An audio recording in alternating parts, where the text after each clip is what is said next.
So the turn is the flagination.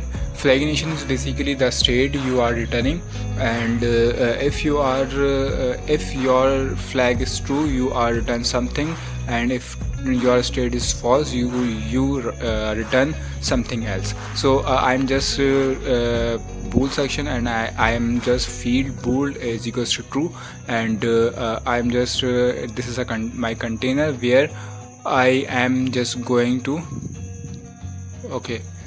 sorry, this is my on tap button, and on tap I am just making it false, and if my feed bool is equals to true, I return this column, and if on tap section basically making it false, so this section is false, it returns after this column section.